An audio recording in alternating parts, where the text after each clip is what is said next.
My name's Philippe Simet. I'm a philosopher, and I'm interested in what architecture can tell us about our lifestyles. I'll take you to explore some of the most remarkable habitats on the planet in order to discover their meaning and to share their riches.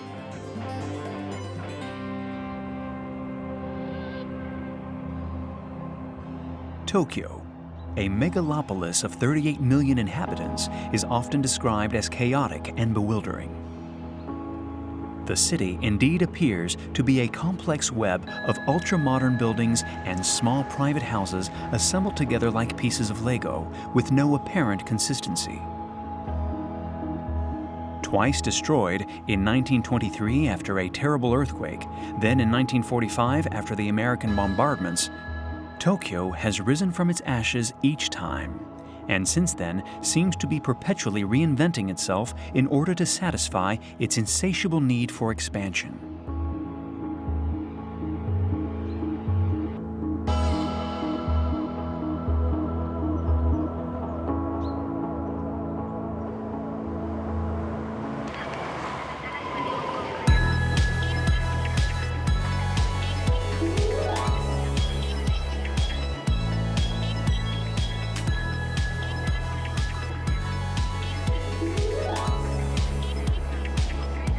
With its 13,500 inhabitants per square meter, Tokyo is one of the most densely populated cities in the world. Lack of space is a permanent problem. To deal with this, the city landscape has undergone a new transformation with the appearance of microhomes. These ultra-small houses that rival one another in innovative design are popping up on the slightest available plot of land, however small. It's these microhomes that offer an alternative way of living in the city that I've come here to discover. In the heart of the Shibuya district, one of the busiest in Tokyo, stands a surprising house, nestled between a car park and a building. It's that of Satoshi and his family.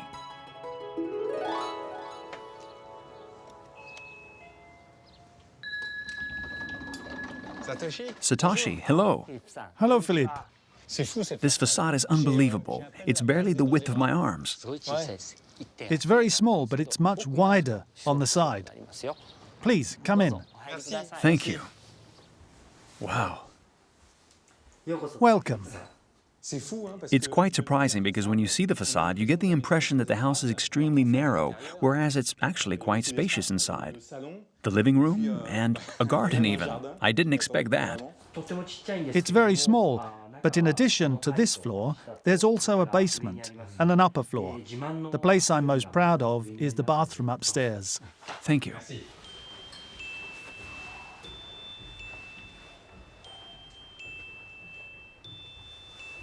Wow. This room is my pride and joy. Really? Why the bathroom? That's a bit surprising. This bathtub is like an outside bath. It has a link to the outside. It's bright and sunny here in the morning.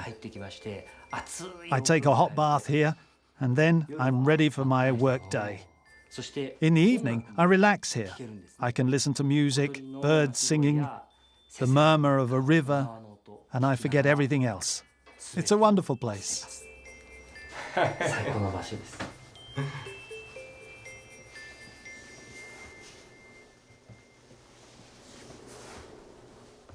So this is the bedroom. The bed's gigantic. It takes up the entire room. My daughter, my wife, and I all sleep together in this room. In Japan, when the children are little, we all sleep together. That's a tradition. Does that mean she doesn't have her own room? Miroku's room is in the basement. For the time being, that's where she plays her piano and trumpet and does her homework. That's what it's used for. When she gets older, she can sleep there.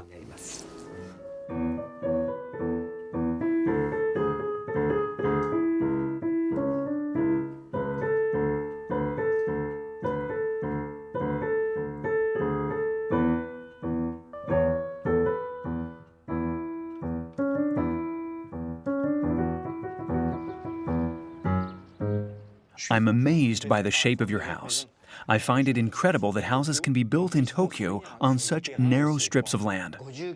The plot measures 59 square meters, but because it's what's called a flag lot, we had to build a house on an even smaller surface, 25 square meters. If the land had had a better shape, the price would have been much higher. This land wasn't even for sale, but the owner agreed to divide it up and sell us this small plot.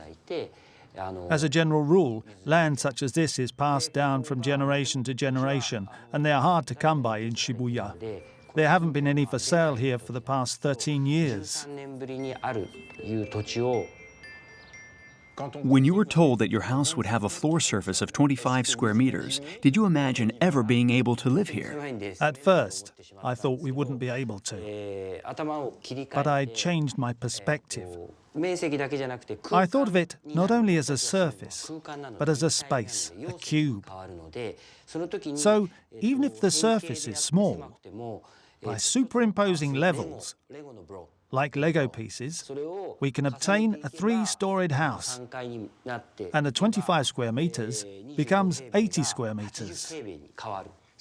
With such narrow surfaces, everything needs to be very functional in order to save space, and yet you've built this house around these empty spaces, which is a bit contradictory. For us, the house wasn't just somewhere to eat and sleep. Our idea was to combine beauty and functionality in order to fully enjoy life here.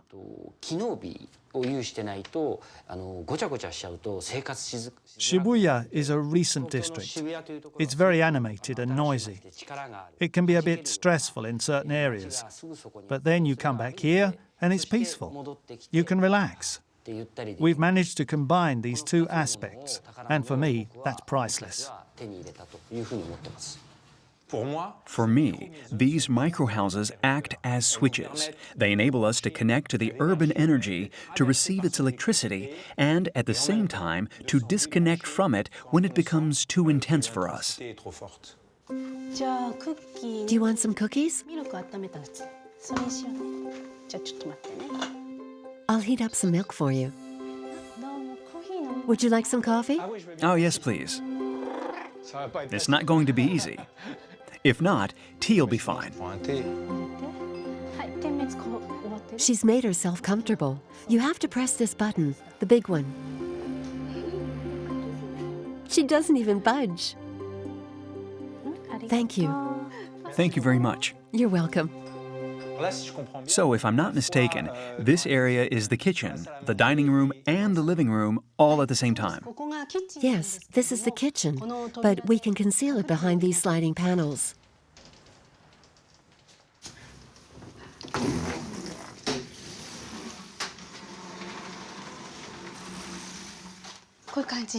They hide the kitchen. That's very practical. So when do you decide to open or close the panels? When I have guests and the kitchen is a bit messy, I close the panels and you can't see anything. In this way, with the kitchen closed off, the living room is more elegant and we can relax.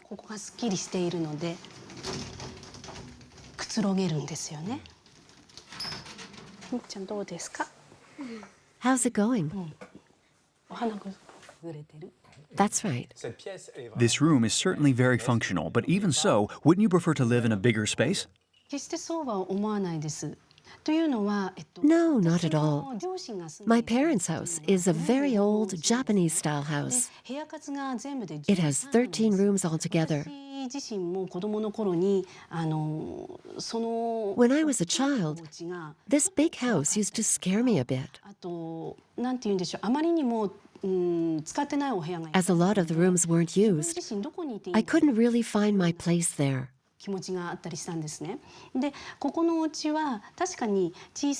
Our house is certainly much smaller, but each room serves a function. Also, here, I'm surrounded by objects that are dear to me. A photo of my cats, gifts that my daughter has made for me. The things I care about are all close to me. And because it's small, I can surround myself with these things and feel at ease. Listening to you, it seems as if the house is really an extension of oneself, and that it's not so much the size that counts, but the way in which one feels connected to it.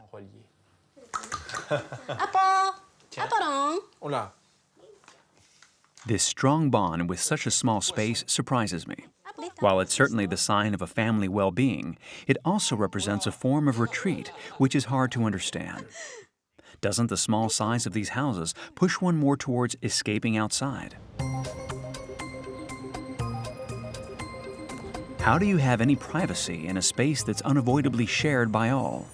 Particularly when you're a young couple, how do you live in this type of house? In the working-class district of Auto, rows and rows of these modern microhouses are clustered together on a small parcel of land. Nami and one of her friends are waiting for me on the doorstep of one of these houses. Nami lives in 60 square meters with her sister and parents. She agrees to show me how she reconciles this space and her need for privacy. Hello. I see you're enjoying the sunshine. As it's a sunny day, it's nicer outside than inside. Would you like to come in? Yes, thank you. Please, come in. Thanks. Shall we go up? Yes. This is the ground floor. And this is the first floor. That's the kitchen. My bedroom's up here.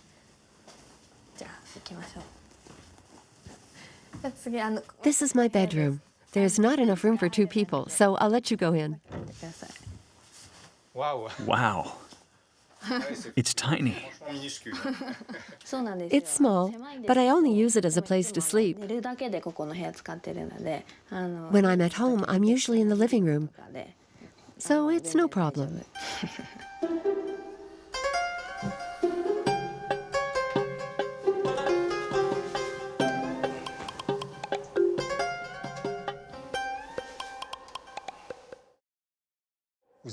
You're a young 28-year-old woman. You work, and yet you still live with your parents in a very small house. I have a hard time understanding how you live here.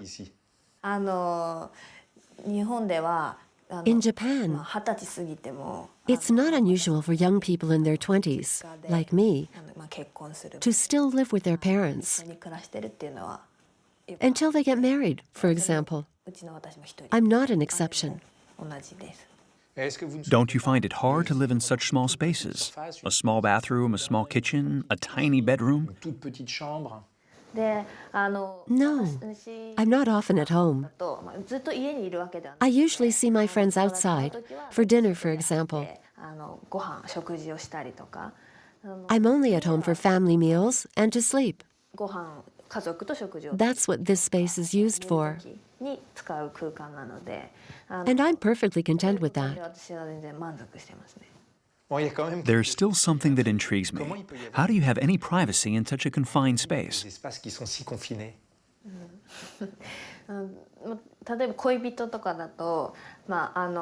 Well, you see your boyfriend outside rather than at home.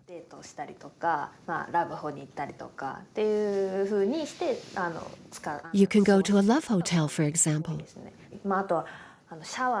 A lot of people live like this, I think. If you only have a shower at home and no bathtub, and you want to take a bath, you can go to the public baths. If you can't have a cat at home, you can go to the cat cafe and play with a cat.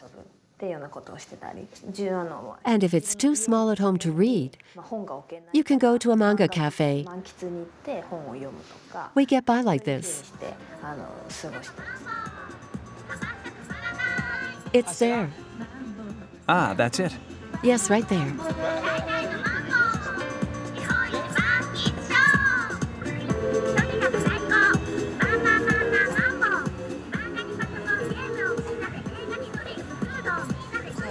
These are mangas for girls, and those are for boys. So these are for girls, and those mangas are for boys.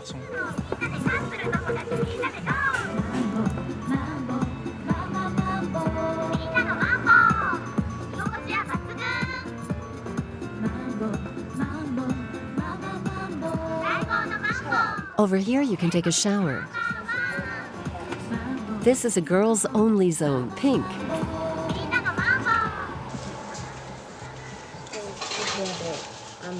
Here, you can read. Go on the internet. If you miss the last subway, you can also sleep here, freshen up, or take a shower. Well, I'm going to read my manga now. Okay, bye.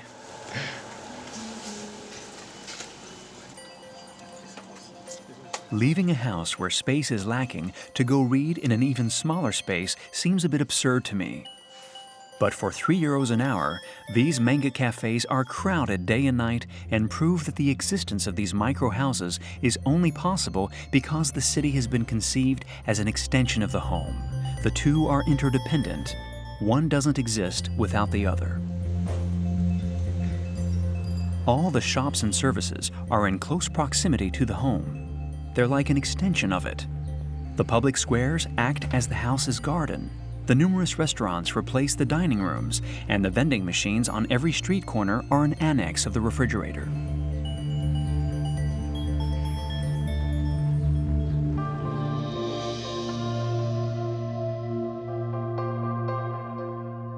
With my eye more attuned now, I see that these microhouses are omnipresent.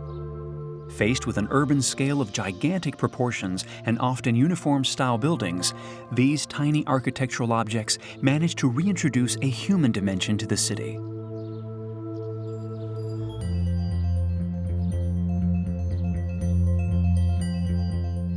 The urban space becomes, in a way, domesticated, which gives a playful, do-it-yourself air to the street.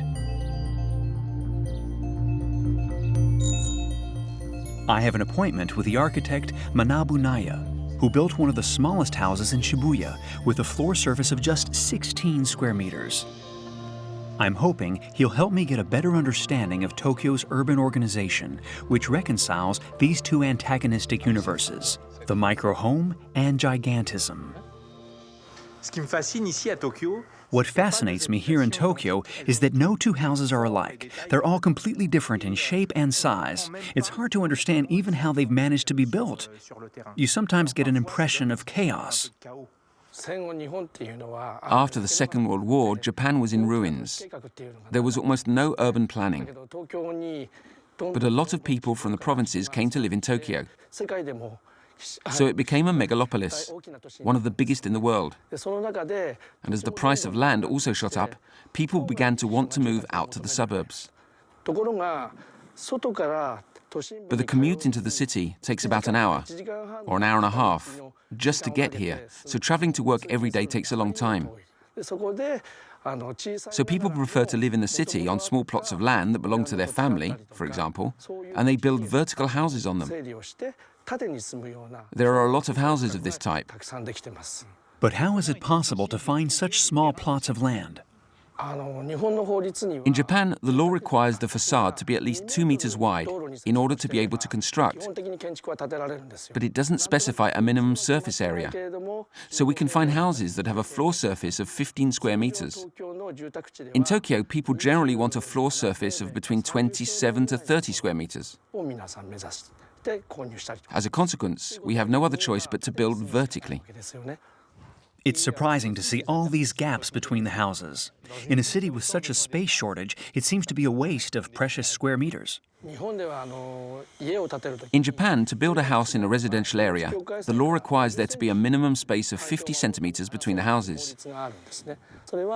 In that way, the air can circulate and some light can come in.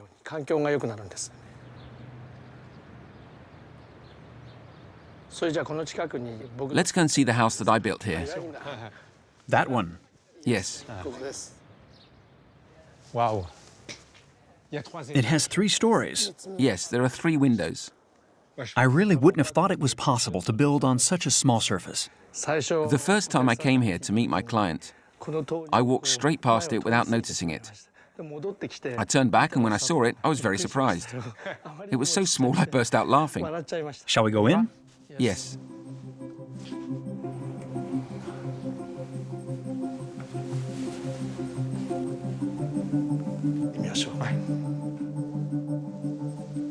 This house, built over 3 stories, has 7 split levels which act as landings around a center staircase. It's very ingenious, but Manabu wants to take me directly out onto the roof terrace.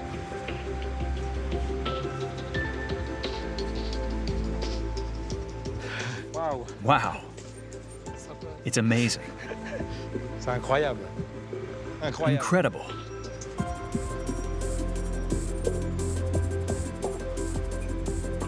Ah, et là aussi. There's a great view on that side, too.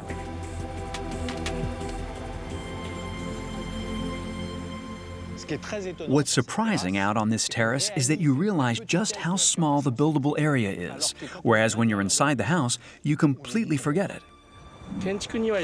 In architecture, there are all kinds of techniques, and it isn't just a question of calculation. In order to make a small space appear large, people need to have an impression of space. And that's what I've attempted to do here. When this house was finished and I came up here, I wasn't expecting to see such a skyline, because it's extremely rare in Tokyo. We're surrounded by tall buildings, and it's like we're on a plane in the middle of the city.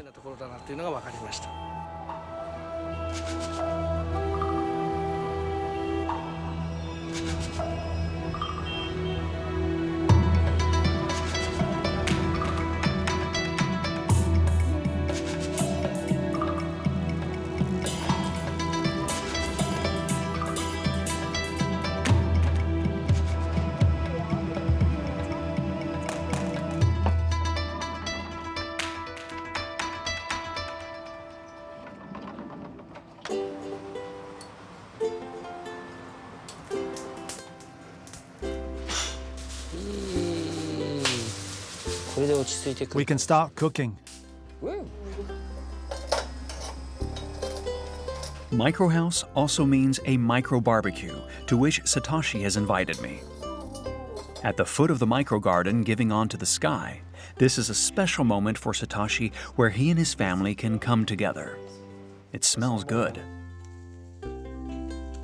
Oh là là! Wow, it's superb. Thank you. Ah oui, un petit bout A piece of sausage. Super. Great, thanks. Do you often have barbecues? Yes. Yes, we sometimes invite friends. That's right, her friends. C'est quand même génial. It's wonderful to be in the city and to be able to have a barbecue in your home. Oh, fava beans. Oui, c'est des fèves. Hey, he handles the chopsticks well. What's that? That's fantastic. It's not easy to pick up fava beans with chopsticks. In Japan, we practice using chopsticks with fava beans. Yes, it takes practice. Moi, j'ai l'impression. I get the impression that your microhouse in the heart of Tokyo is like a case that protects what's most precious and important to you. Plus intime. That's right. I wanted to create a space where my family could come together. In Japan, we have a saying that expresses this idea. Hare to ke.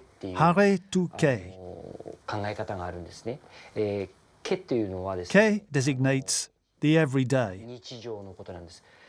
And when the everyday persists over time and tension builds up, we end up becoming polluted. To cleanse ourselves, we need a peaceful place. That's how I see this house. A peaceful place where we can feel relaxed and comfortable. A place where we're happy. That's the spirit of this house. 1, 2, 3, campagne.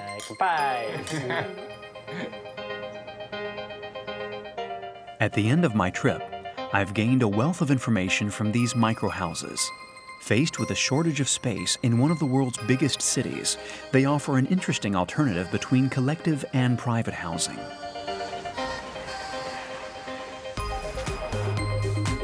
But what I find most interesting is that they're the opposite of mass production, which has characterized the 20th century. These microhouses are above all cultural objects. made to measure for city dwellers who no longer want to suffer the stress and inconveniences of the big city but want to take advantage of all the resources that city life has to offer.